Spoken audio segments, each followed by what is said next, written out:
প্রিয় দর্শক, আশা করি সবাই আপনারা ভালো আছেন। আসলে আমি সবসময় চেষ্টা করি আমার এক্সপেরিয়েন্স থেকে কিছু ইনফরমেশন আপনাদের সাথে শেয়ার করার জন্য। যে ইনফরমেশন গুলো আমি মনে করি যে আপনাদের সাথে শেয়ার করলে আপনাদের কিছু উপকারে লাগবে। তো আজকে সেরকমই একটি ইনফরমেশন আপনাদের সাথে আমি শেয়ার করতে যাচ্ছি। যারা অ্যাপার্টমেন্ট, জমি বা বাড়ি কিনতে চাচ্ছেন, তারা অনেকেই চিন্তাভাবনা করছে যে অ্যাপার্টমেন্ট, জমি বা বাড়ি কেনার সঠিক সময় কোনটি? আসলে অ্যাপার্টমেন্ট, বাড়ি বা জমি যেটাই কিনেন না কেন, সঠিক সময় তো অবশ্যই একটি আছে। সেই সময়টা আসলে কোন সময়?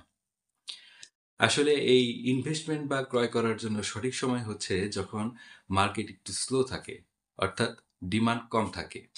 সেই সময়টাই আসলে ইনভেস্ট করা বা ক্রয় করার জন্য উৎকৃষ্ট সময়।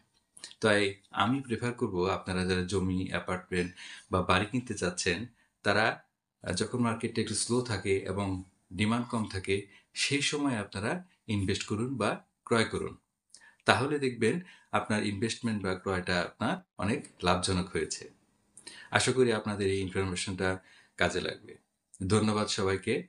আর যাওয়ার আগে আবার একটু রিকোয়েস্ট করি যে আমার চ্যানেলটা একটু সাবস্ক্রাইব করবেন।